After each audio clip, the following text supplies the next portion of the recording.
Good afternoon for those of us here on the East Coast. Welcome and thank you so much for joining us during Johns Hopkins Alumni Weekend Goes Virtual for this Hop Talk titled Building and Decorating an Ancient Egyptian Tomb, How and Why.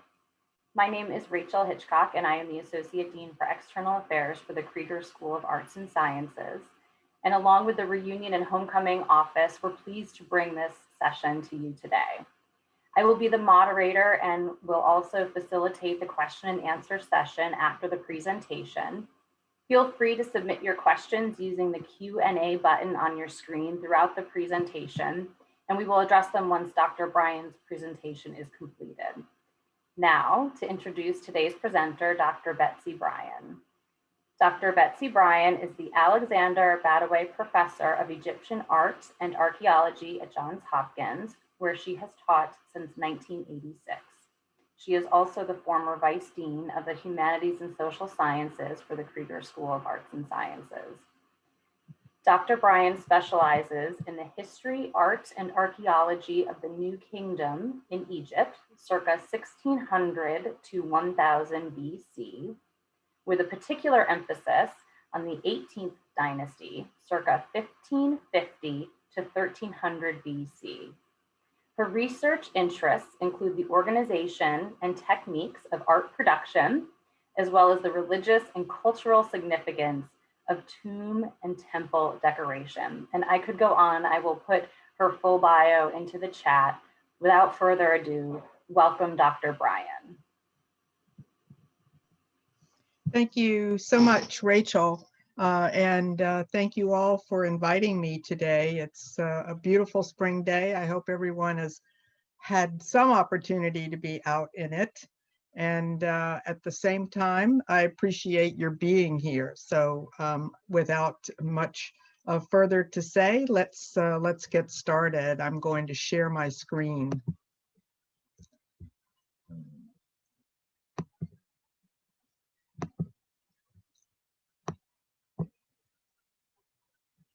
I hope that is now visible to everyone. Okay, so I'm going to be talking about decorating a tomb, building and decorating a tomb. But as you might be guessing, the Egyptians did this for many thousands of years. And so one has to sort of choose a time period, and I, not surprisingly, am choosing a time period that I am familiar with. And so we're going to be looking at a tomb that was built in the 15th century BCE. And we're going to use it as an example for looking at the techniques and a little bit about the people who did it. And I hope that by the end, you'll have some questions to ask me.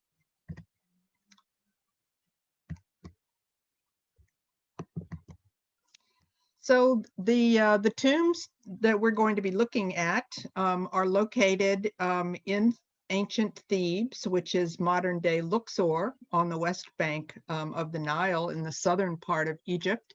The arrow here is pointing to a small hill, which you can see is actually in front of the large set of hills. The Valley of the Kings, if we wanted to go there instead, is right down in there. So this is a hill where people of the elite status between about 1550 and 1000 BC were buried. And it's very convenient because it actually looks back towards the east, which is where most of these people would have had their homes.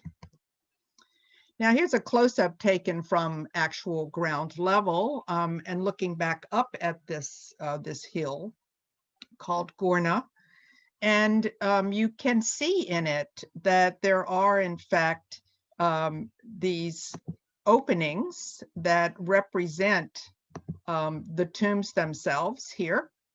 And all of these little small holes that you can see in the side of the hill, almost each and every one of them is an elite tomb of someone who had real substance and importance in this time period. So we're going to be looking at how one went about getting and making one of these tombs. So if you are living somewhere between 1550 and 1300, and you have a fairly important role in the royal or religious government, then you might be given a spot to make your tomb on this hill, and you would need to get that permission, which would be granted from the office of the vizier, who was the highest sort of member of the king's officialdom. Now here we're looking down at a tomb that was never completed, but it gives you a really good sense of how they went about doing it. So this is the actual hill itself. So they have simply chipped away at it and created a court out of this hill, and then begun to even it off to make walls for the outside, and then of course began to excavate on the interior. And this is what they used for that kind of work. This is an ancient Egyptian hammer. They do tend to be made of wood. They're very much like a large mallet. And then next to that is a bronze chisel. The chisel being the primary way that one would even out the wall once you had begun to actually excavate it. They might have used stone pounders for the sort of primary excavating. In the image that you see here from the tomb of the Vizier Rekhmire, you see the people at work with a mallet and a chisel,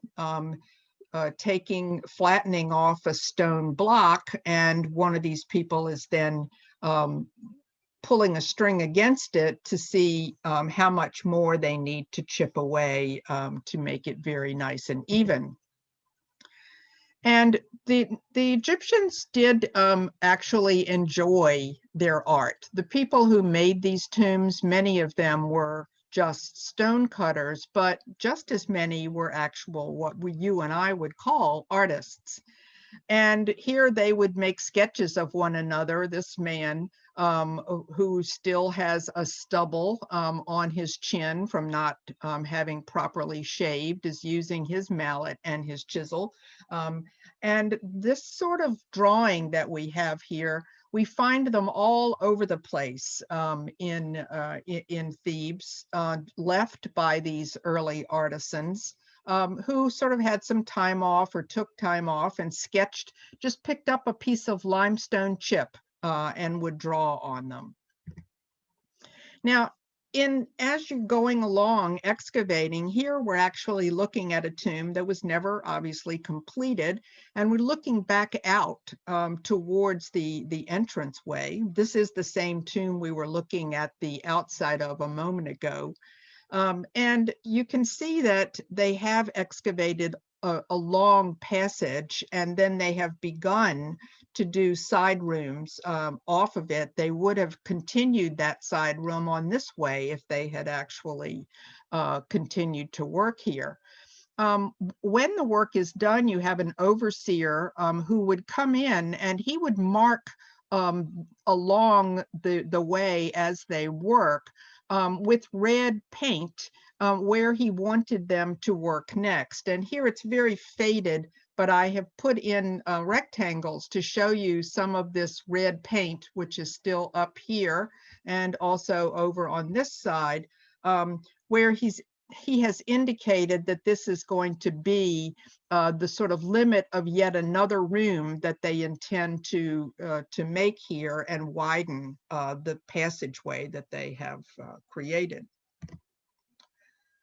Now, this is going to be the tomb that we spend most of the rest of the time looking at. This is a tomb that actually I worked in some time ago, and it too was an incomplete tomb. Although it was largely finished. Once upon a time, this outside of this tomb would have been quite beautifully finished if you see behind the inspector from the Antiquities organization, there's actually mud plaster here still left on the facade of this tomb, and a little bit of whitewash is still on top of that. So if you look carefully, you'll see that the shape here is actually the shape of a pyramid, and the top here would have been pyramidal.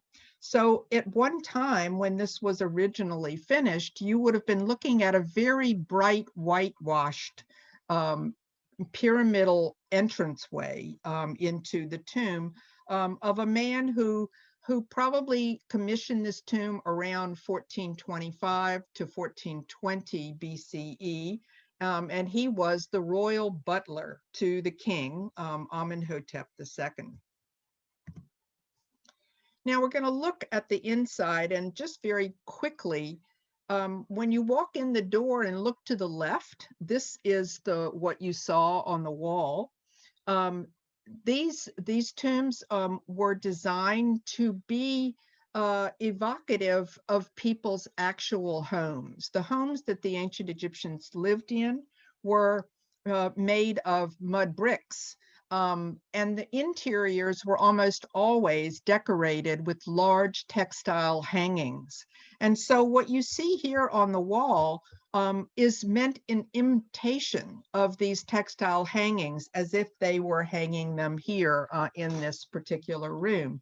But the scenes are very different. And you can tell here that in this case, this is almost completely painted. Some of it, a little bit is unfinished over here, but most of this was done. Directly opposite that, however, is a wall that was only completed at the bottom, whereas the top had been painted, but had not been outlined. And only once you outline it is it really a completed image from the ancient Egyptian definition of what an image would be. So let's look at what the stages in decorating a tomb would be. So the first thing you have to do is, of course, to prepare even and smoothed walls and ceiling surfaces.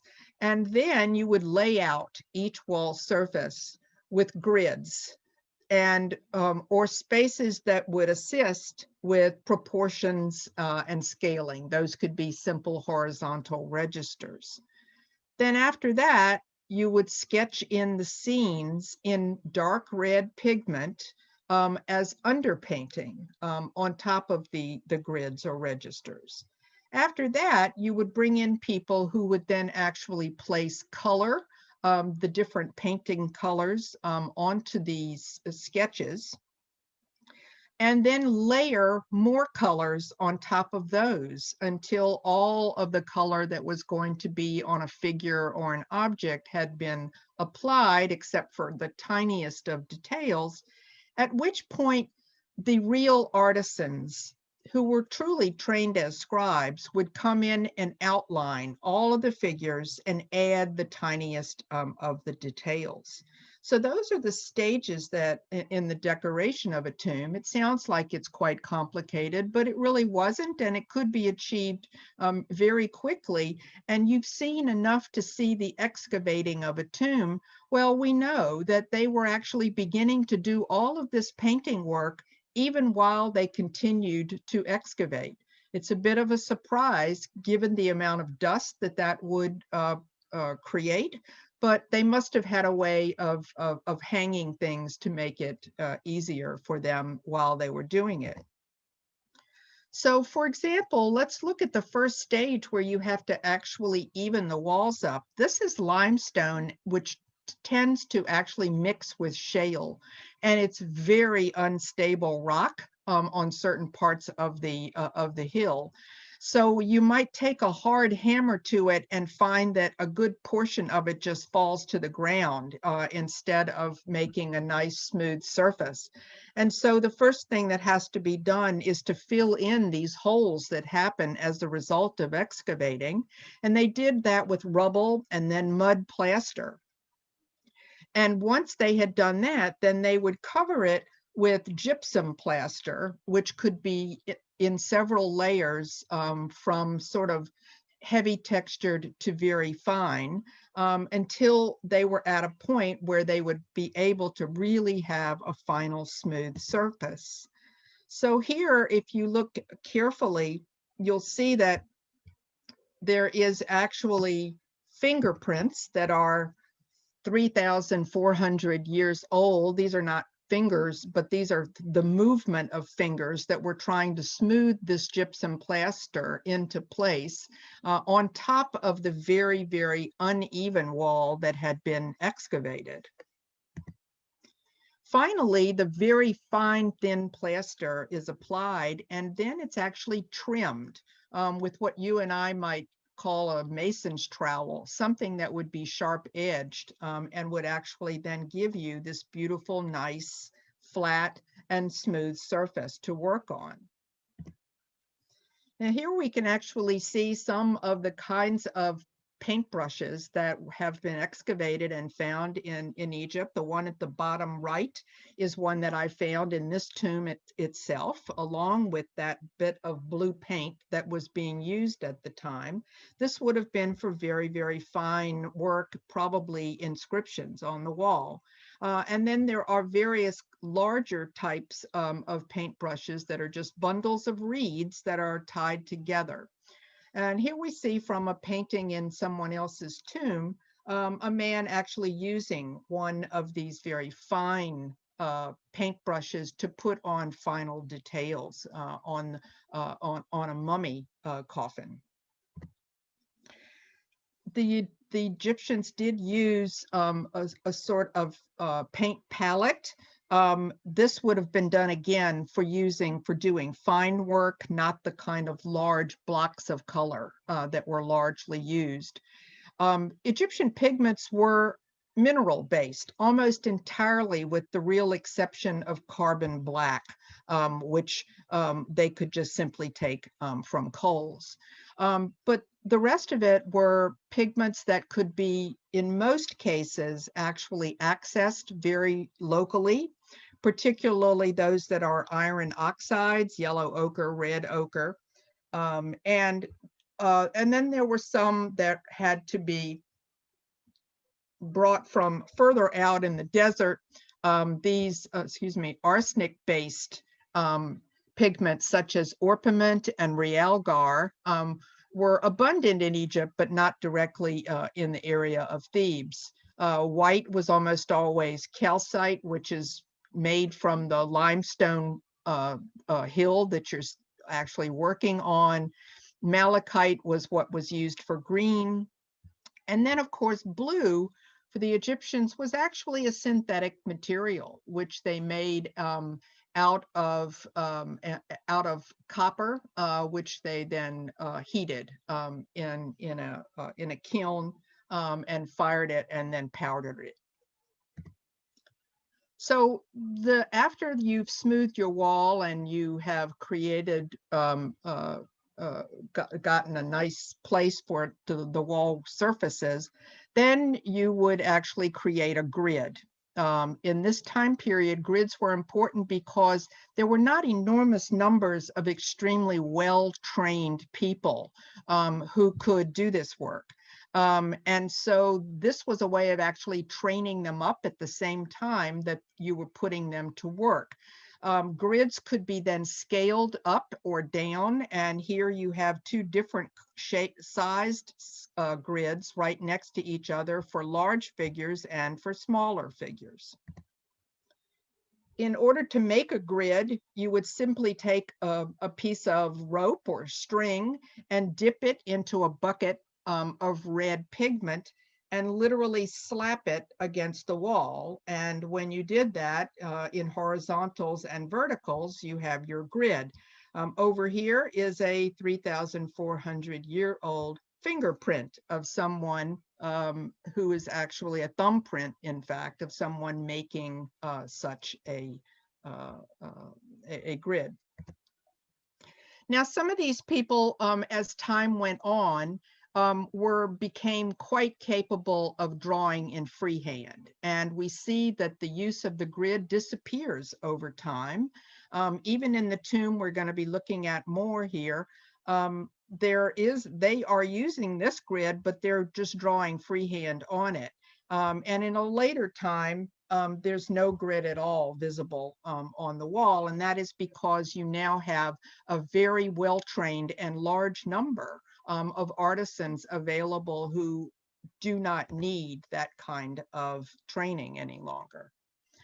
So let's look at then the content of what you would put on the wall. So what we look at and visit when we go to a tomb is usually a tomb chapel.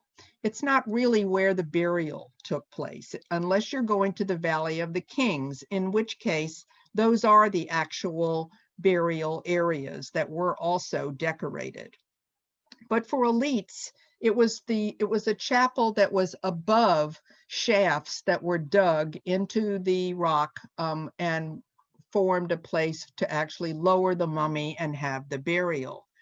So they were usually divided into spaces for the chapel. The front room of these tomb chapels was almost always a place to memorialize the person.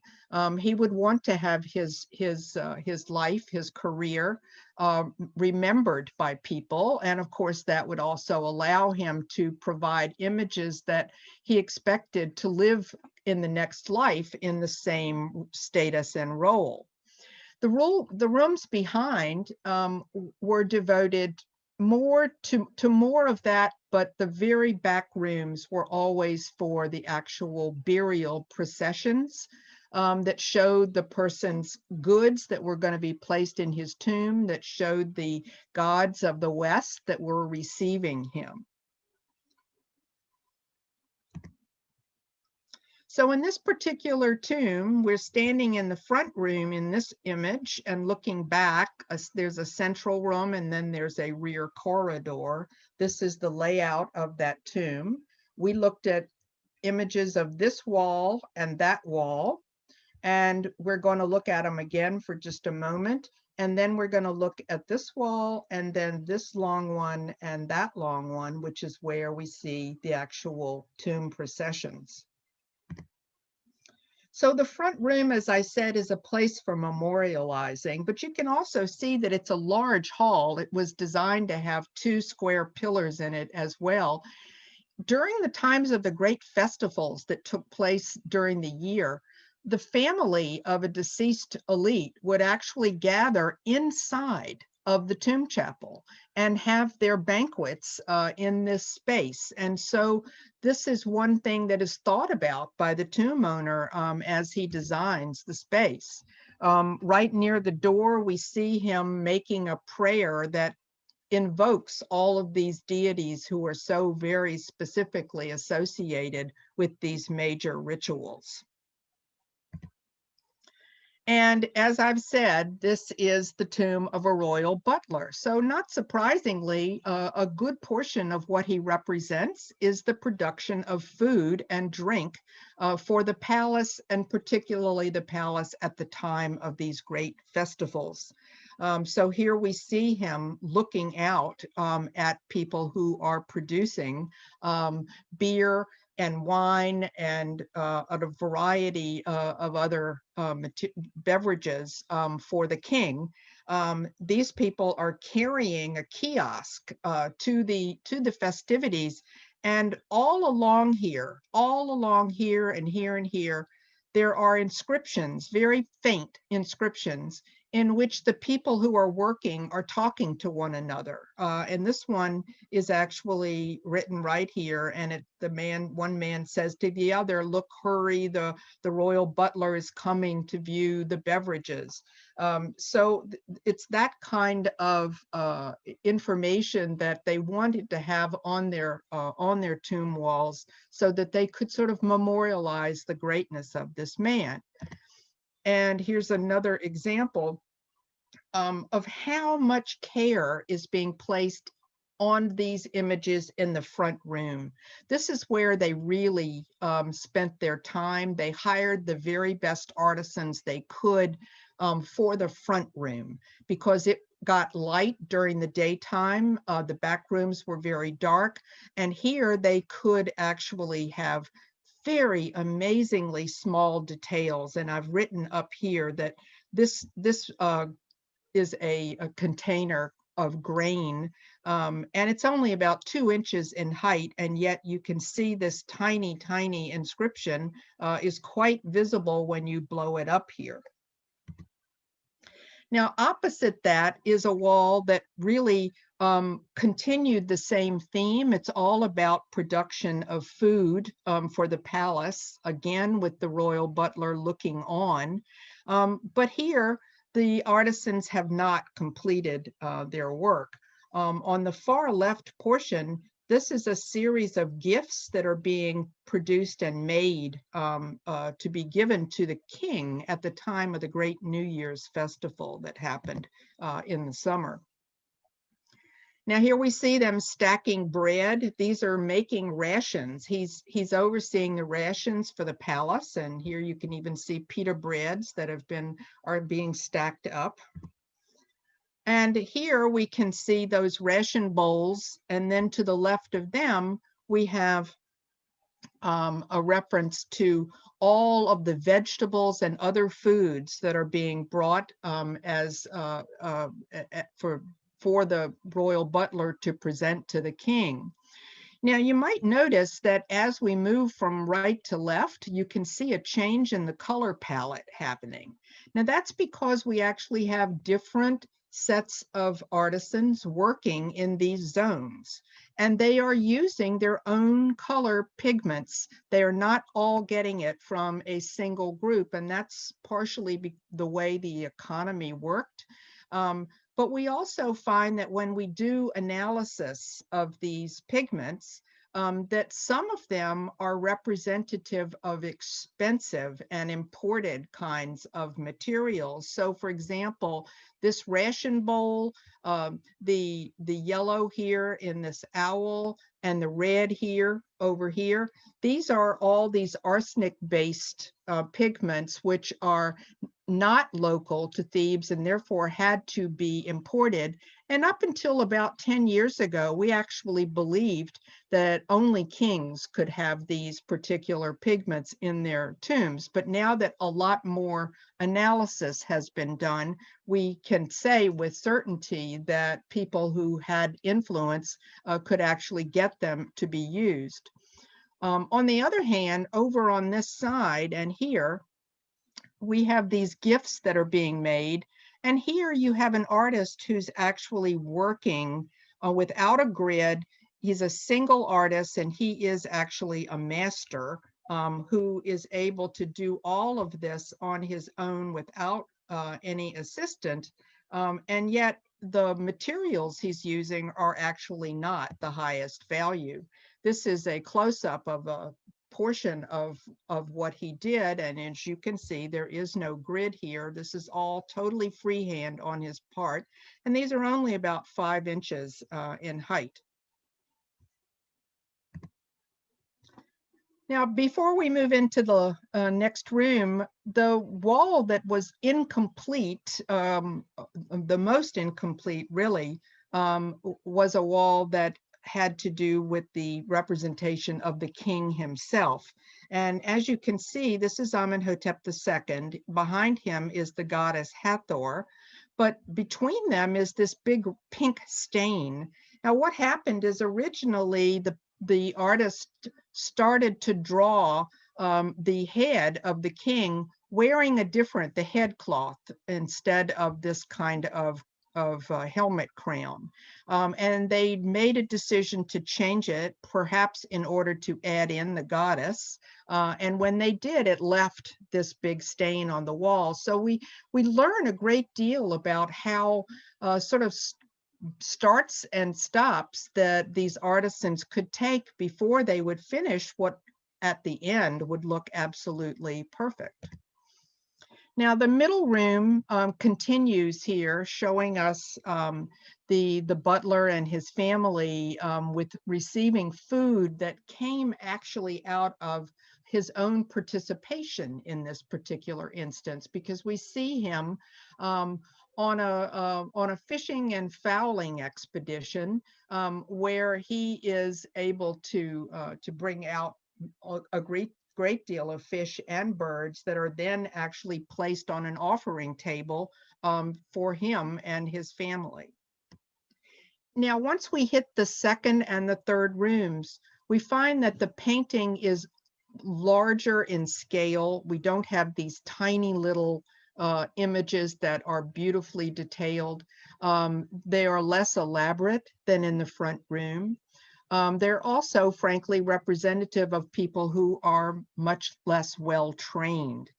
We also find that they start to finish their painting, the outlining painting, from the top of the wall to the bottom of the wall, whereas the front room, where we saw them, they were finishing from the bottom to the top. And the reason for that is the source of the artisans. The artisans from the front room are coming from temples. And that was the method that was being used on stone wall temples that were being painted and carved.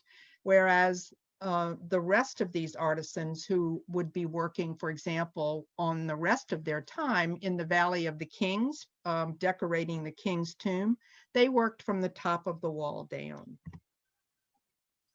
So here we see the fishing and the fowling scene. And it also gives us a sense of the sort of importance of this activity. On the one hand, you can see the people bringing the fish away after the royal butler has actually gotten them. But at the same time, one of the things we can learn from this is how the paint was placed in blocks of color on the actual figures. They always started with red, which was the color of the skin color of a man. And then they would, on top it, they would put the white of the kilt. So if we could remove that kilt right now, you would see red all the way up and down the body of this man. It was just time. The timing was quicker to do it that way and to layer the white on top. For the women, the yellow is the other option, and again the white as a layer on top of that. But in addition, if you look from left to right, you can see that they're actually moving the pot of paint from artisan to artisan, and some artisans work more quickly than others. So at this end, we have most of the color that was going to be used has already been used, except for black on the heads for the hair, and pink would have been on the legs, because they would have been wearing a shawl that was on top of their white kilt, and that shawl would have caused their legs to look rather pink through it. And so we see them using a pink color to indicate that. So they've used most of the colors they were going to use on this end, but as you get in this direction, you see that the woman here has not yet had any yellow placed on her body. And so the artisans are actually moving the paint pot. Now that's important because they used a tempera kind of paint, which they had to mix with gum arabic or some kind of vegetable gum. And it needed to be heated at intervals. And so a lot of the time was spent keeping that paint viscous enough to apply smoothly onto the surface. And so you would have had assistants who would stand by to do that and reheat it. But in this case, you can actually sort of envision a group of people here and moving these colors, moving back and forth in order to achieve the final product. Now, the other thing we see is different spaces where there are different scribes at work, and some of them are well trained and some of them are not. If you are, a grid should be 18 squares to the top of a standing figure's hairline. Now you want to put someone on that same grid who is not quite the same height. So this person's hairline is at 15, and she has been absolutely properly placed on here. Her knee level is at 5, and her hairline is at 15. This man over here, unfortunately, failed that day. He didn't go somehow to study where he was supposed to put the knee. He's got the knee all the way still up where this man's knee is at 6. And the top of the head has been squished down onto 15. So this is a different trainee artisan, and he would not be getting a very good mark.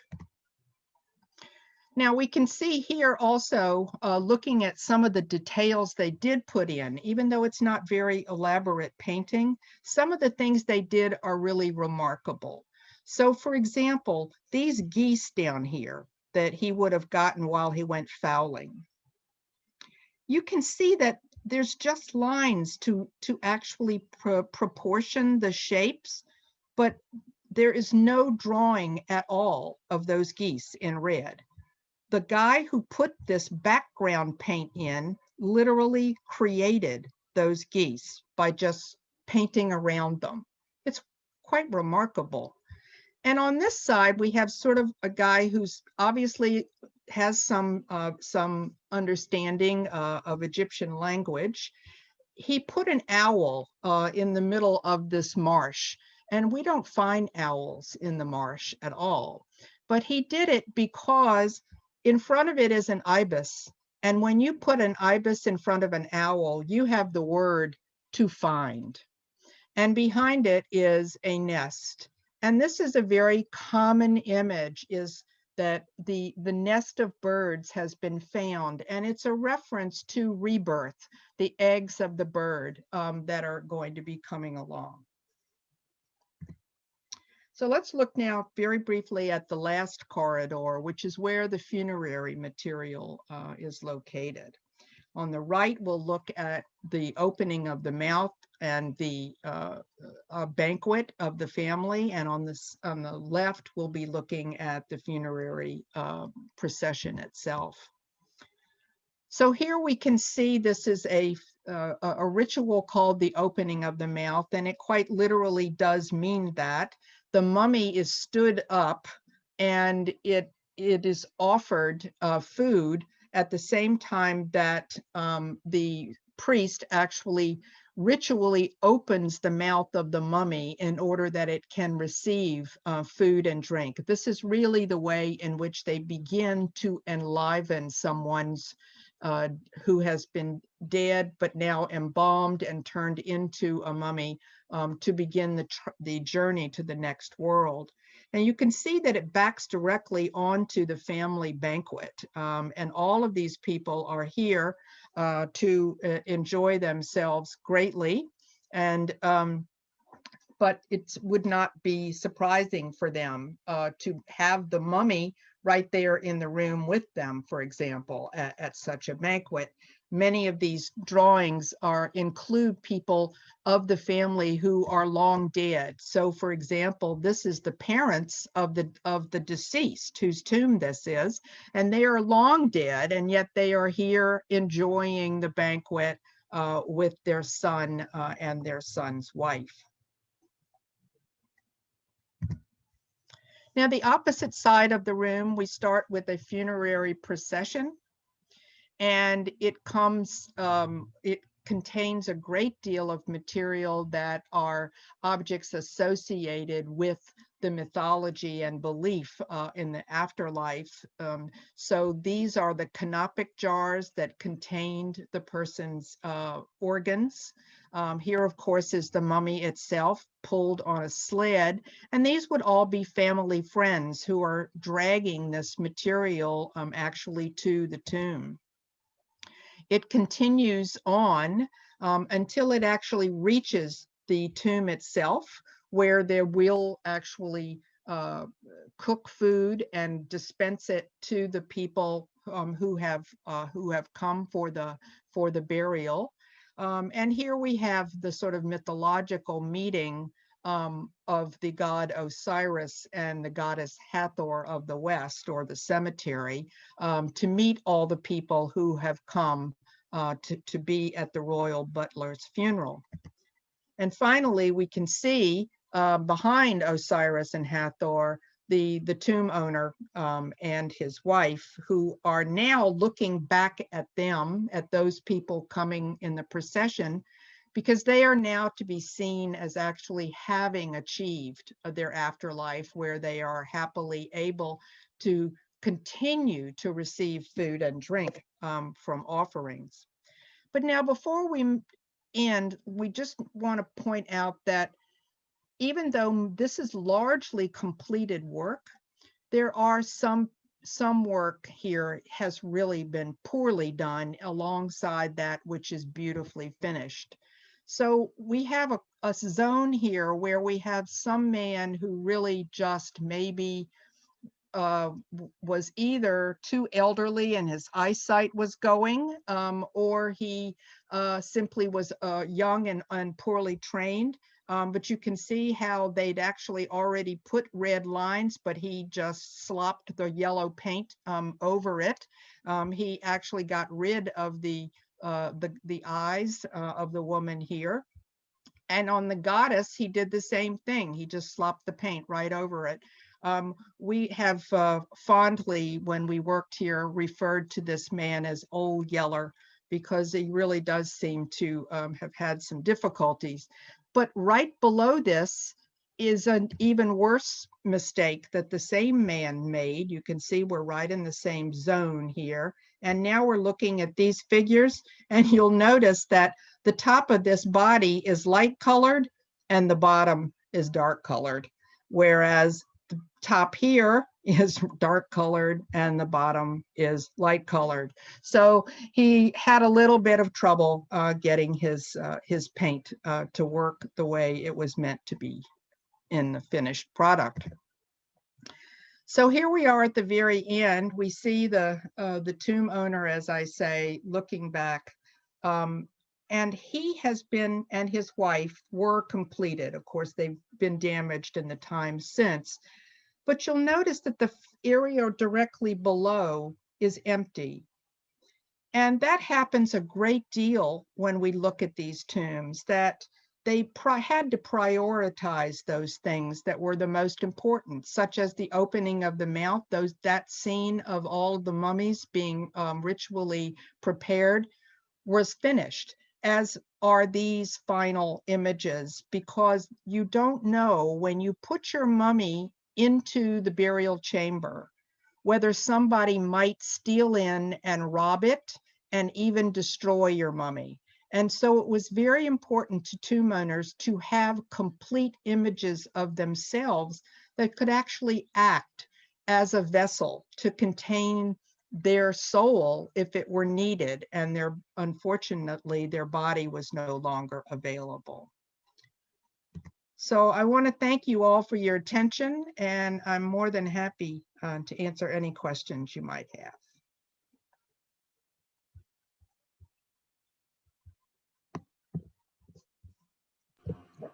Thank you so much, Dr. Bryan. That was really so fascinating. And it's incredible to see, even in just the pictures that you shared, the detail and the color that was still coming through in these tombs. That's remarkable. It's astonishing. It really is. It is.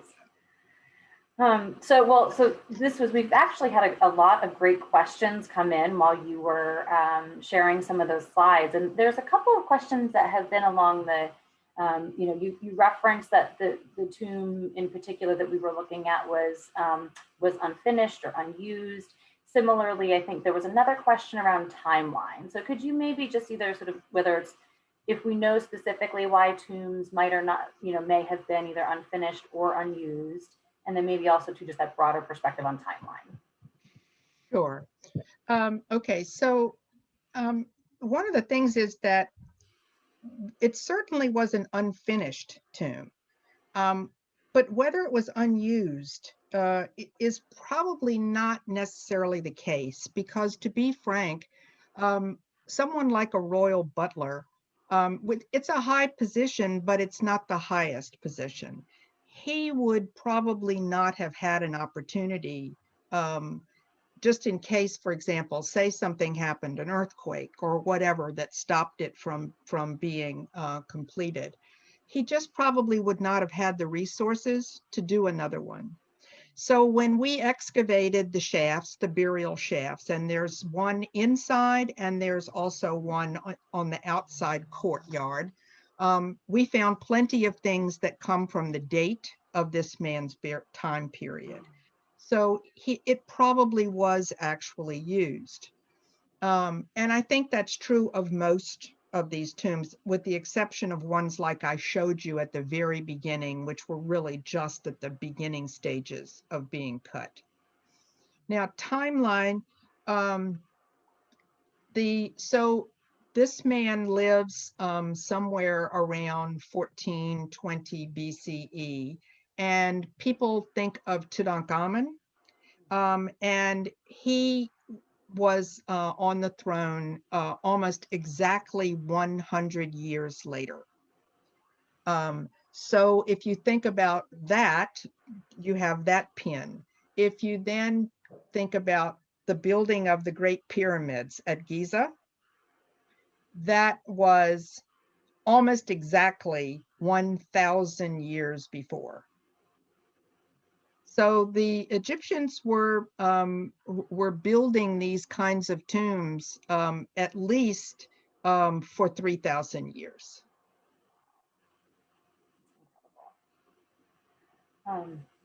So that's really helpful. There's some questions here that have come up around, and you mentioned the grids that the artisans used. And there's a question around the order and sort of if we have any sense around why there was this order of bottom to top to bottom, you know, which side that they used, if you have any insights there. Yeah, that's a great question. I suspect that particularly in the temple environment, which is what the front room here seems to have been a group of people who were brought from a temple. Those walls tend to be much higher than the walls of a tomb. And so they would have to build scaffolding in order to do the upper registers. So it kind of was easier for them to put the general paint on from top to bottom or from the top down, and then finish the bottom and start to build their scaffold back up to finish the wall as they went up.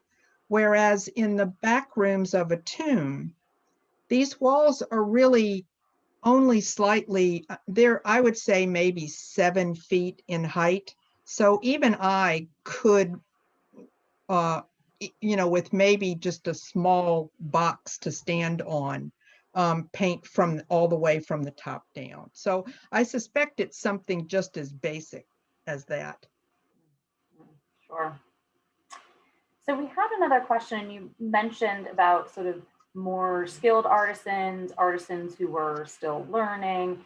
Do you have a sense for where artisans were on maybe on a social scale, and were there differences between those experts and the novices? Yes, absolutely.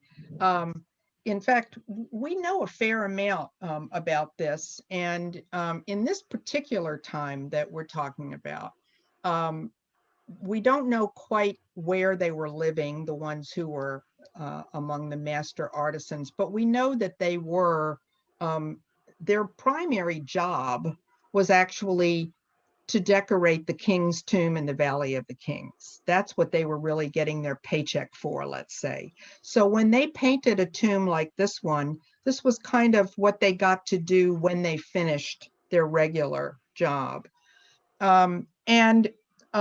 So you would have, there would be ranks of people, and it is very much like you might expect. It's a sort of apprenticing setup, so that a master painter he would train his sons to do exactly what he did.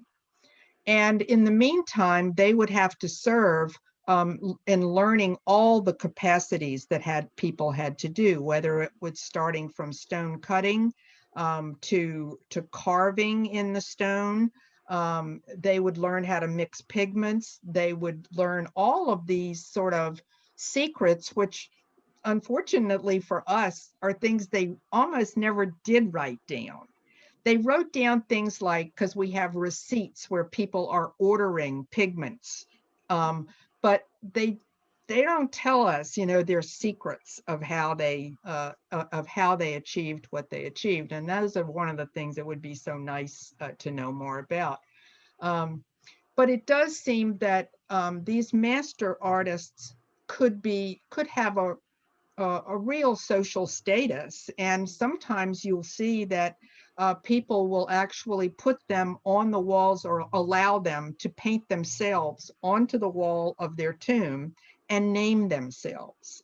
And that's not something you could do without the permission of the patron. So the patrons actually gained by this, because in a lot of cases, especially in earlier times, the people who built these tombs were often among the people who participated in the rituals right afterwards when the person happened to die during the middle of the work. So they could be, these guys would have the rank of a scribe, and anyone who was literate in ancient Egypt was already automatically in an elite status. The guys who were just stonecutters and never went beyond that, they weren't the sons of these scribal artists, they would stay in that place and probably never be taught to read and write, which is really the magic in ancient Egypt of how to get ahead. So it's funny you mentioned that about the magic of ancient Egypt and how to get ahead. I noticed throughout your presentation, and it might have just been because the specific tomb that you were in, you talk a lot about he. So I guess just sort of, what could you? Yeah, unfortunately, it's a very rare situation when we have a tomb that is just commissioned by a woman. Now, I'm not saying it never happens. It happens actually more in the Old Kingdom when the pyramids were being built, because these are royal family princesses who do commission their own tombs. But in the time that of the New Kingdom, from 1550 to around 1000, this is not something that we find, and the administration would contain women who were temple priestesses.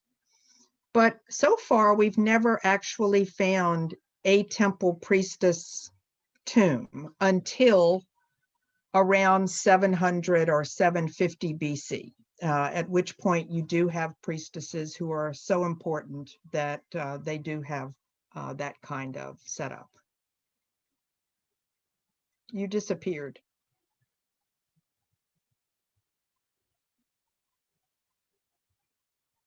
Rachel? Oops.